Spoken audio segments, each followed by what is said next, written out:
Assalamualaikum, selamat pagi, siang, sore, dan malam teman-teman dimanapun kalian berada. Di sini kami dari kelompok 1 ingin menganalisis sebuah industri. Sebelumnya izinkan kami memperkenalkan anggota kelompok kami. Yang pertama ada Amanah Tri Cahyani dengan NIM 200444151. Lalu ada Anissa Susanti dengan NIM 200444139. Lalu ada Vigo Duta Ramadan dengan NIM 200444156. Dan ada Gaza Abbas Ada dengan NIM 200444144. Dan yang terakhir ada Satria Tedianta dengan NIM 200444152. Kami akan menganalisis industri farmasi. Industri farmasi merupakan suatu badan usaha yang secara resmi terdaftar dan memiliki izin untuk melakukan kegiatan pembuatan obat atau bahan obat dalam skala yang besar. Pada perjalanannya, industri farmasi terus mengalami kemajuan dan pengembangan guna meningkatkan penjaminan terhadap kualitas dan mutu dari suatu obat.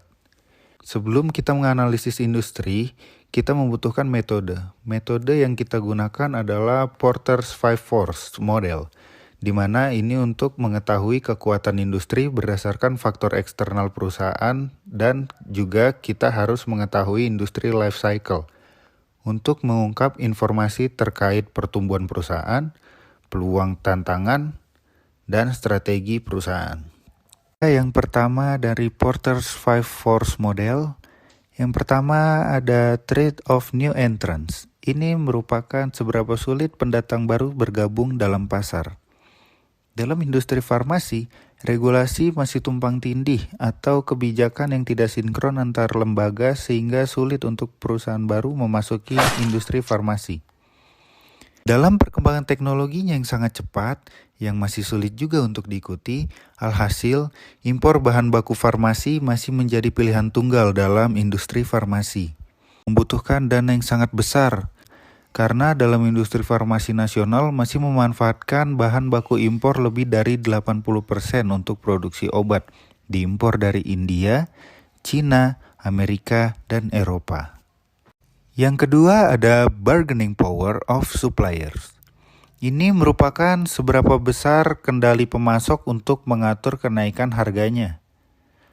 Supplier dalam industri farmasi itu sangatlah beragam, dimulai dari supplier mesin, supplier bahan baku, dan juga pihak jasa kontraktor ataupun pihak jasa pelatihan.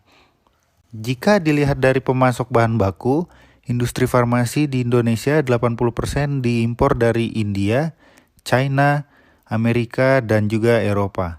Jika dilihat dari beberapa pemasok, industri farmasi memperoleh kedudukan yang lebih kuat dibanding pemasok, sehingga pemasok tidak akan memberikan ancaman bagi industri farmasi.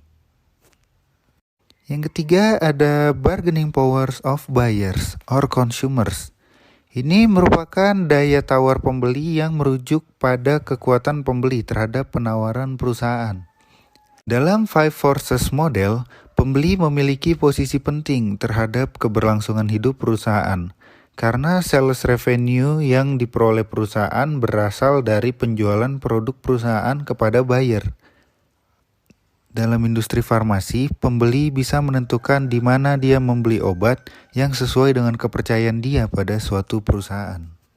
Yang keempat, ada threat of substitute product. Ini merupakan ancaman produk pengganti. Persaingan terhadap produk yang dihasilkan perusahaan tidak hanya berasal dari perusahaan yang memproduksi produk yang sama, sehingga menimbulkan persaingan langsung atau direct competition.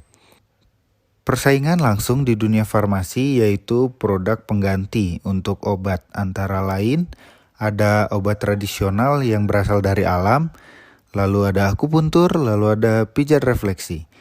Pembeli bersaing dengan industri dengan cara meminta harga turun, tawar-menawar dengan mutu yang lebih tinggi, dan pelayanan yang lebih baik, serta berperan sebagai pesaing satu sama lain. Yang kelima ada competitive rivalry within the industry. Ini merupakan tingkat persaingan dengan kompetitor.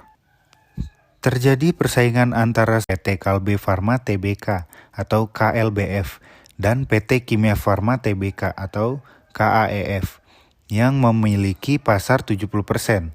Sisanya 30%, pasar farmasi Indonesia terdiri dari perusahaan farmasi asing seperti Bayer, Pfizer, GlaxoSmithKline, Mitsubishi Tanabe Pharma, Merck.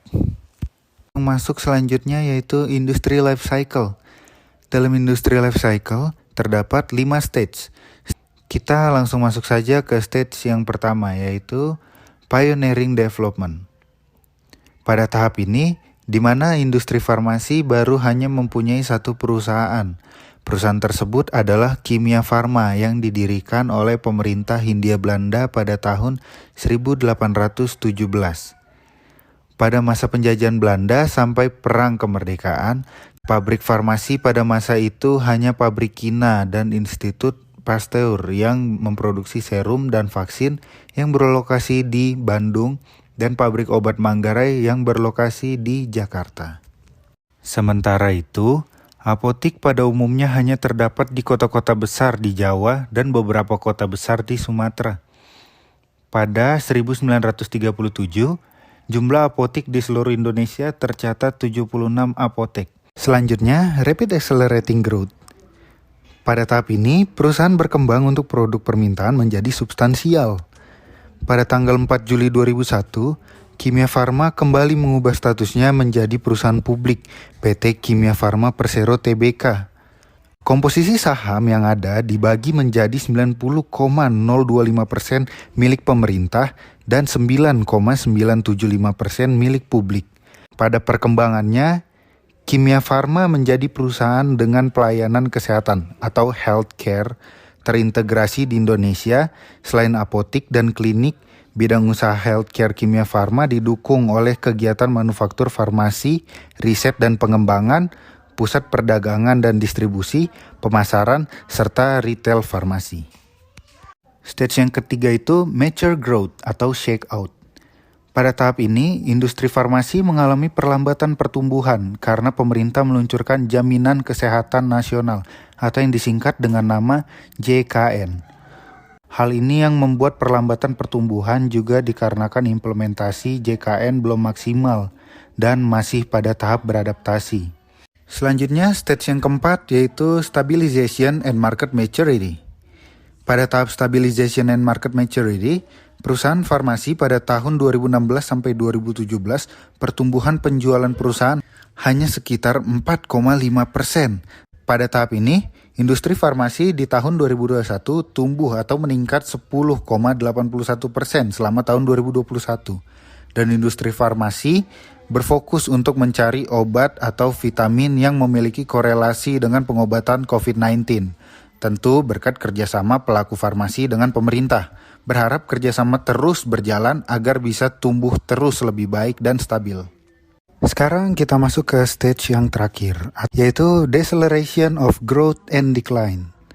Terhitung dari tahun 2017 sampai 2019, bahwa bahan baku yang diperlukan oleh sektor farmasi mengalami kestabilan yang baik dengan adanya persediaan yang baik, harga yang baik, dan lain sebagainya. Namun setelah terjadinya fase pandemi COVID-19, yaitu tahun 2020 sampai 2021, di situ sudah terjadinya kelangkaan dalam persediaan bahan baku pada sektor ini. Harga pun melonjak naik pada masa pandemi kemarin. Pada tahun 2022, fase pasca pandemi ini sudah mengalami kestabilan, namun masih banyak kelangkaan-kelangkaan yang sering terjadi. Pada fase ini, perubahan lingkungan eksternal seperti perubahan teknologi dan inovasi baru dan juga dikarenakan oleh COVID-19, bahan baku untuk industri farmasi di Indonesia masih sangat bergantung pada luar negeri dan alat-alat kesehatan medis mengalami pelonjakan harga yang lumayan signifikan. Kesimpulan, menurut kelompok kami, saat ini industri farmasi berada pada tahap stabilization and market maturity. Karena di era pandemi seperti sekarang, industri farmasi berfokus untuk mencari obat atau vitamin yang memiliki korelasi dengan pengobatan COVID-19. Industri farmasi juga mulai berinovasi pada segi marketing dan pelayanan seperti bisa mengirim obat secara online maupun konsultasi secara online.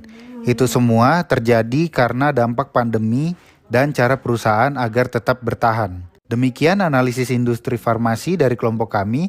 Thank you for watching. Bye.